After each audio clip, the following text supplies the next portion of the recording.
Dr. Ekavi Issari. She is a chemist and postdoctoral researcher at the Laboratory of Sustainable Waste Management Technologies of the Hellenic Open University. She holds a master's degree and a PhD in environmental protection. The title of her speech is Climate Crisis and Water Resources, the Contribution of Sustainable Wastewater Management. I guess that you can all understand, especially those in Thessaly after Daniel, how important it is to manage water resources. Thank you. Hello, everyone. Now we will discuss something similar. I am a postdoctoral researcher, a chemist, and I will discuss about climate crisis and water resources and how the sustainable management of wastewater might become part of the solution that we all seek. So let's start by something that we have already mentioned. We can see how the average surface temperature has changed compared to the average of the 20th century.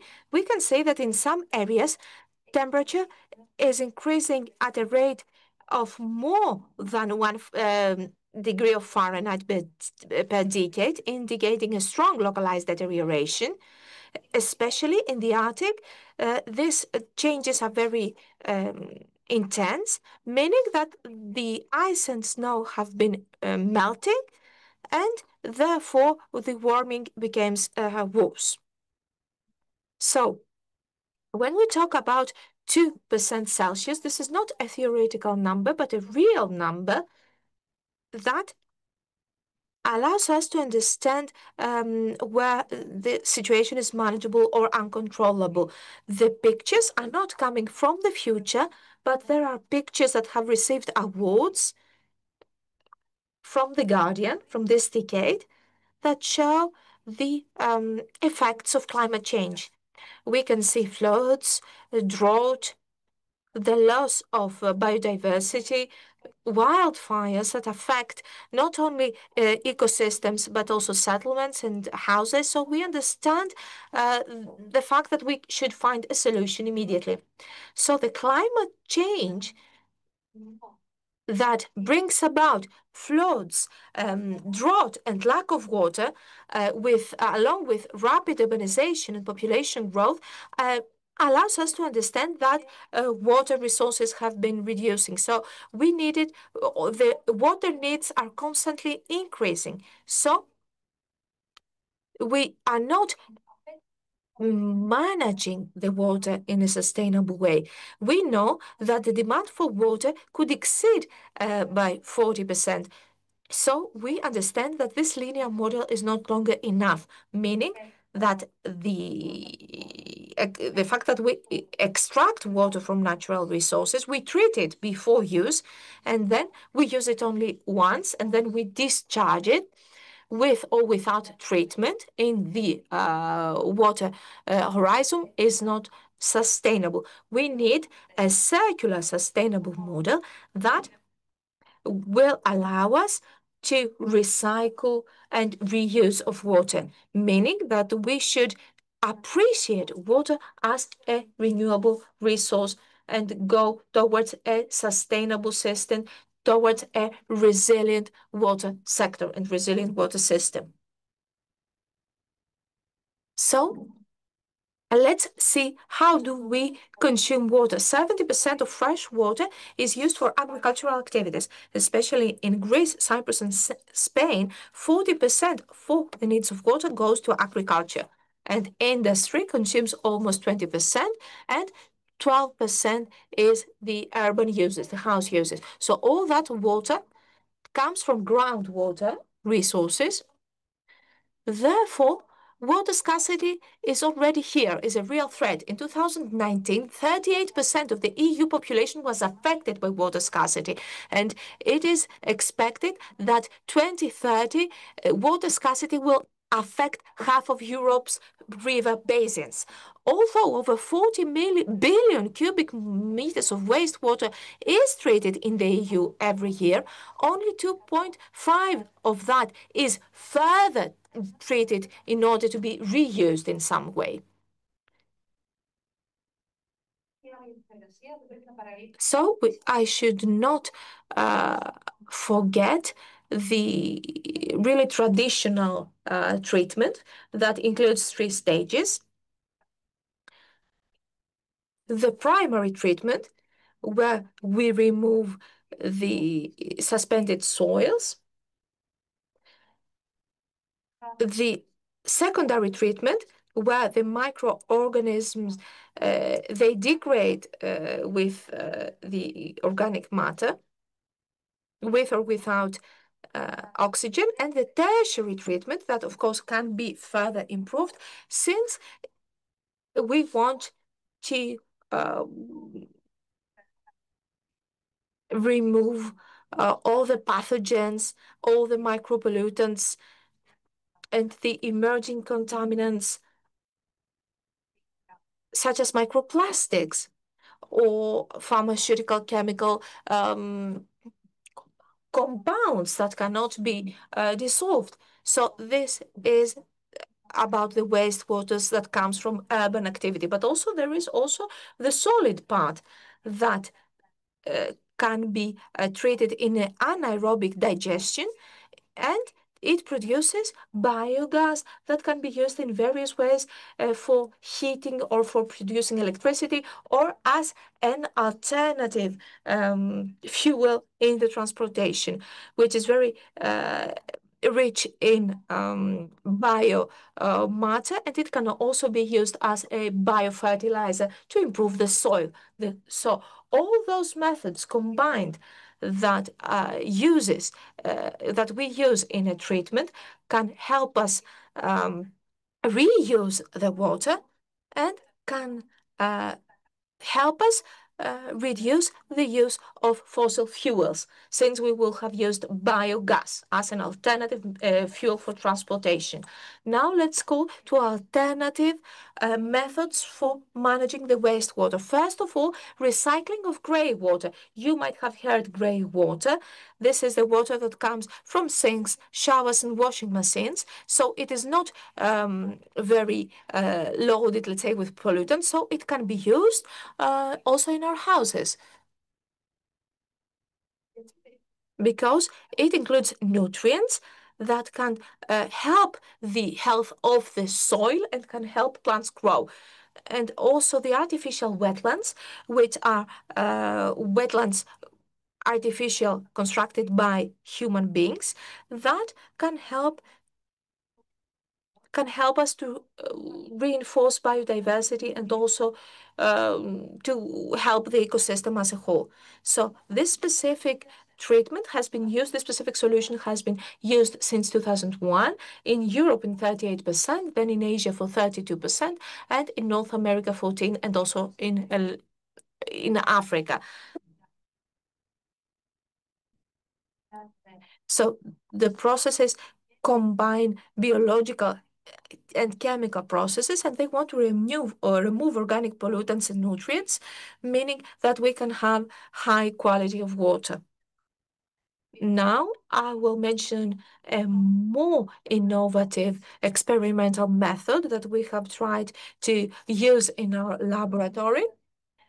We try to treat wastewater through using phytochemical molecules that come from farming waste. When those molecules uh, uh, are placed in an alkaline environment, they can keep uh, um, they can keep the pollutant. So we have a sludge which is organic and can be used as a fertilizer. So this innovative method, of course, it is in an initial phase. We could use more organic fertilizers. we can enhance the fertility of the soil, and why not implement yet another circular practice? Mm.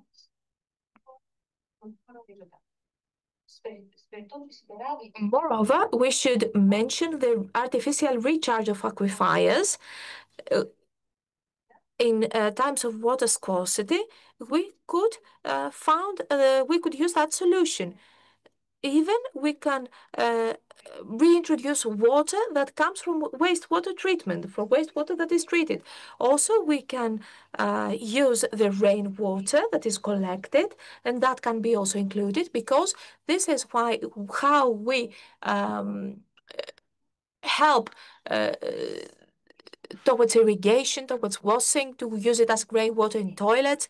So collecting rainwater can help us into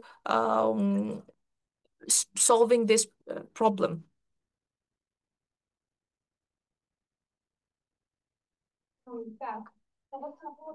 So we could say that sustainable planning could help us manage wastewater in the best possible way, but we should have a separate network for collecting and harvesting rainwater in order for that water to be treated separately. Local wastewater treatment, maximization of the use of specific surfaces, and of course, the use of sustainable drainage systems. But what are those systems, those sustainable drainage systems? In reality, there are systems that can be used in the urban areas and have as a goal to transport the superficial soils, waters, to allow water to come into the soil or evaporate when it is in large surfaces, or to go from vegetation to the atmosphere through a natural procedure, such as evaporation.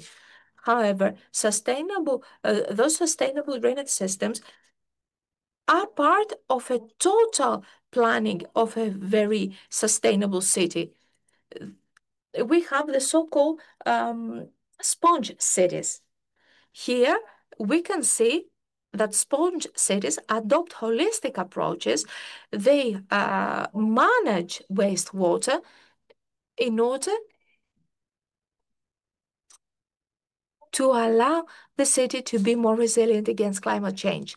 But that can be done with green roofs, for example, biohouses, urban parks that can collect and water in order to be able to retain the water locally and retain up to 75% of the annual rainfall. So you understand that it will allow us not to overuse the water resources.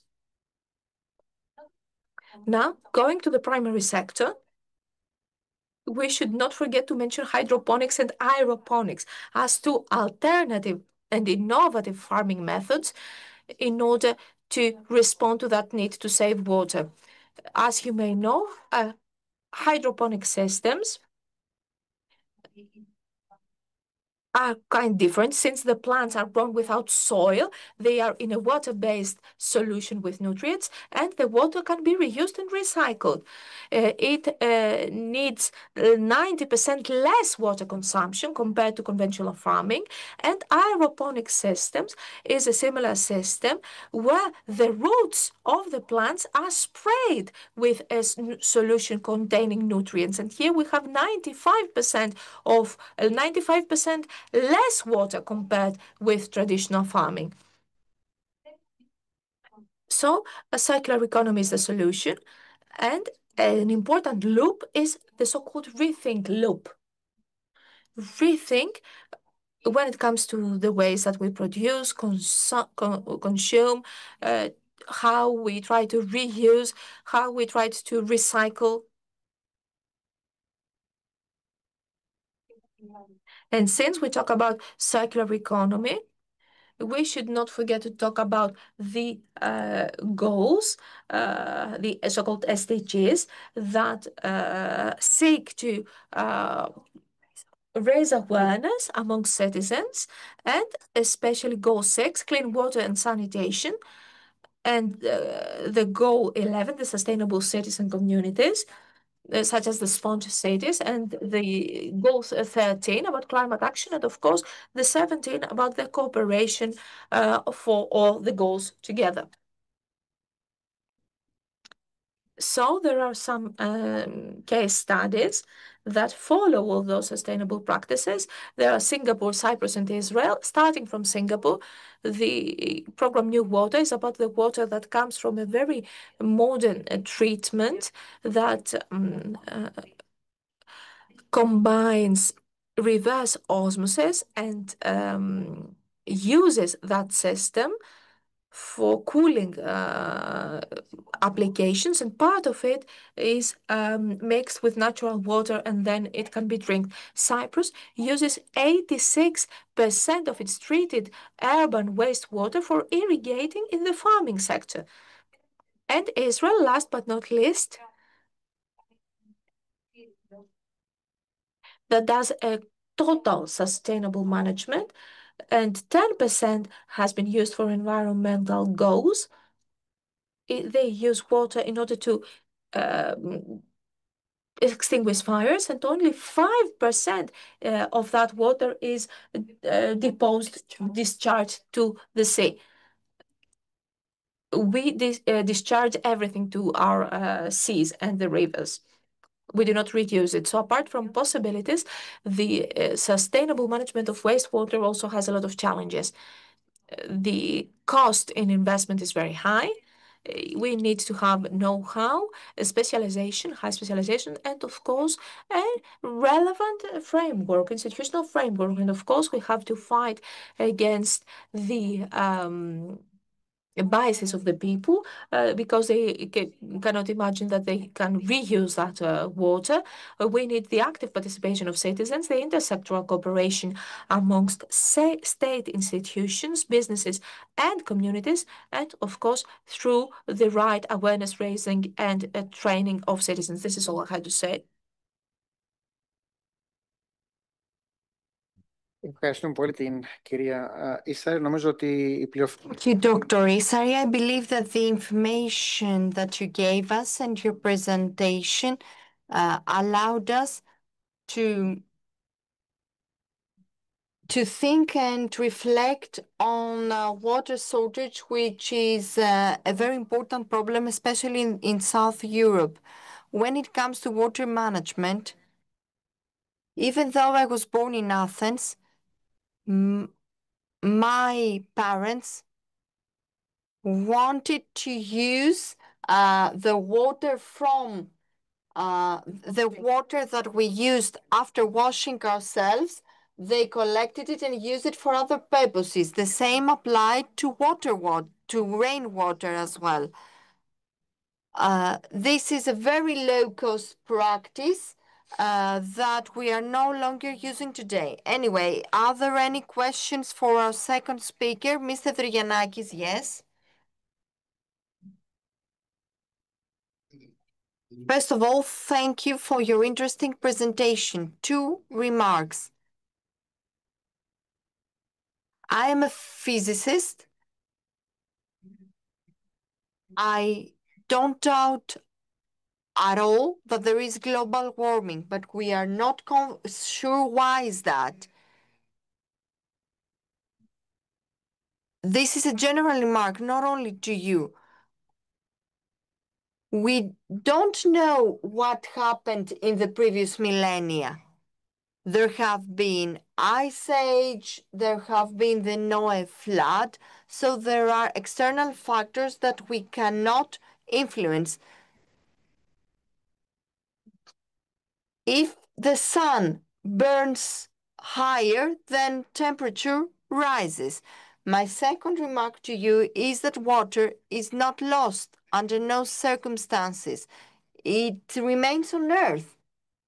The problem is why it leaves Volos and we have a water shortage and other people are flooded in other areas, then yes, this is a question of water management. Unfortunately, Greece does nothing about water management and water use. Ένα πολύ μικρό έτσι σχόλιο σε αυτό που είπατε. Just a very short comment. Regardless of why global warming is happening, whether it is a human-made phenomenon or indeed it is a natural cause of Earth, but what we need to do in order to survive as species is to become as resilient as possible. Yes, I fully agree with everything you said. Of course, water is lost. I disagree with you in the sense that even if water is there, its quality is degraded. So, in a way, it is indeed lost. Yes, but if temperature rises, the water evaporates more. But this doesn't mean that we have less water in the entire Earth system. Even the water discharged at sea, sometime it will come back to us through rain. Yes, but floods bring us water as well, but we cannot use it. Nikos talked about Daniel before.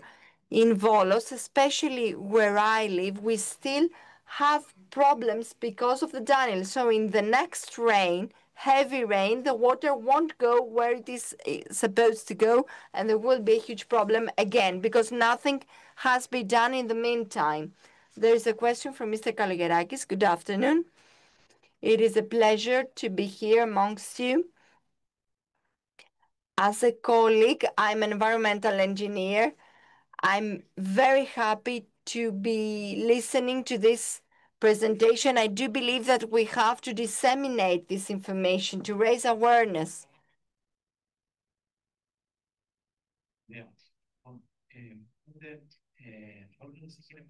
So what you said is very important.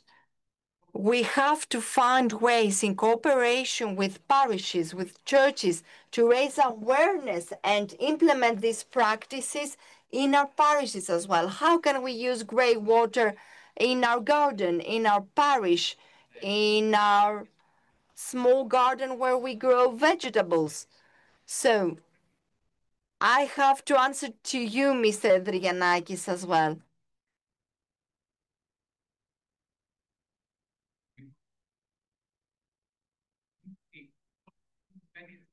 What we're very impressed, and if you go to NASA website, you will find out that what is important is the rate of increase, and this rate of increase is directly linked to the increase in CO2 levels. So yes, indeed, the natural course of Earth changes, but what's concerning for scientists is that this increased rate is 20 times higher compared to other eras. So this is why we find it very concerning and disturbing as scientists. This is why everybody is trying to make everybody more resilient. Now, how we will be able to engage citizens, to engage them in this rethinking. So how can we attract and motivate active citizens in order to have hope? Because without them, there is no hope. This is a very serious issue. So as parishes, as communities of citizens, we need to take a stand. Thank you. I don't trust my Greek, so I'll speak in my mother tongue in English. Thank you very much for your presentation, which I found very, very interesting, quite difficult to understand, but that's my fault. I want to speak practically about the city of Volos, because I've been living here for more than 30 years, and the attitudes of people of Volos, and I'd like to carry on from where, your name, sorry? Andonis, great name. My father was Andonis. About public involvement. my feeling about people, the average person in Volos, is that they don't care. I think it's because traditionally this area has been very rich in water. The other day, I was in the village of Thrakia walking, and there was water everywhere, water flowing in various, but that's unusual. It's been unusually mild this spring. We've had an extended spring. The Pelion villages traditionally have had a lot of water, but it's not something we can take for granted. But the attitude of people in Volos is we'll always have water. They haven't really thought about it. Very, very often I've tried to have conversations with usually ladies of a certain age who take the hose and they hose the pavement. And if I say to them, well, what are you doing? And you could use a brush. You could just sweep it. Oh, no. I wanted that they cannot see beyond their way of thinking. So there's a disconnect. We were talking about disconnect earlier. There's a disconnect about the public understanding of the value of water.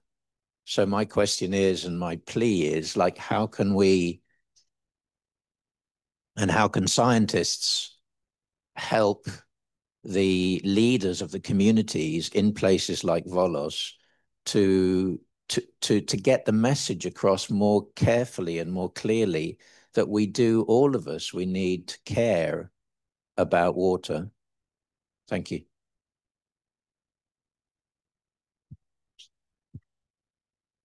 A very short comment about active citizens and their participation and engagement to the management of water.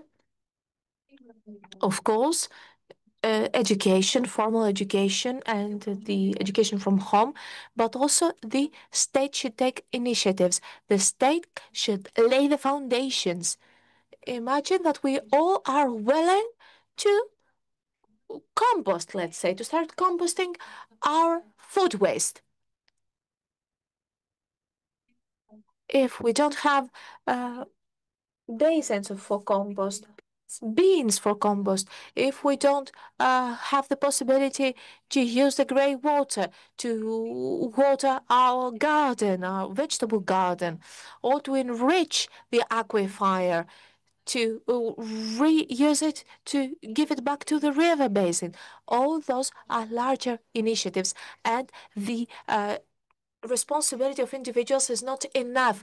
We should vote for people that want to help us because everything is a link. I apologize, to the same chain. Chris, you have the floor. Thank you. To make this quick, I really appreciated your presentation.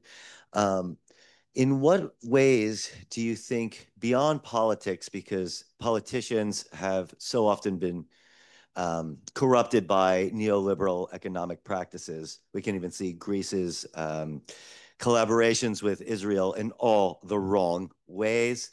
Energy, not condemning their genocidal activities. You gave a great example of one of the few good things Israel does. We don't collaborate with them on learning about their sustainability. So beyond the politics, do you see a potential for a science-engaged theology and a science-engaged ecclesia, church here in Greece, where church officials can be informed by people like you and incorporate the data and methodologies and all this wonderful information that you bring into their sermons, into Sunday school. In the United States, we have Lenten lectures where we bring in theologians during Lent to lecture on a variety of issues that affect the population. So I think maybe something that might be more hopeful, especially here with the wonderful support of the bishop and the archdiocese here for things like eco-theology, it's more of a comment, but do you think it would be well received to have a science-engaged church here? Σίγουρα το κομμάτι της εκπαίδευσης ευαισθητοποίησης. Of course, awareness raising, the development of a certain culture in the small little things that everybody can do can turn us into active citizens. And of course, these active citizens will then go to vote and probably choose better people. So we can start, yes, from collective bodies such as the church and then grow bigger. Yes, and the last question from Dalila. Thank you for your presentation. My question is the following. The solution of desalination, would it be helpful even at an ad hoc basis? Indeed, desalination, especially in insular areas, is an actual solution, but the process of reverse osmosis is costly, and the solid residue of this process ends up in the sea, usually. But if we find a way, and I do believe that there is a potential to find a way to process this solid residue. And if we use renewable energy sources to resolve the problem of costly energy, then we can provide solutions to smaller areas. Of course, this will not meet the needs of an entire city, but in smaller areas, on islands, basically, this can be actually the solution. Thank you, Ms.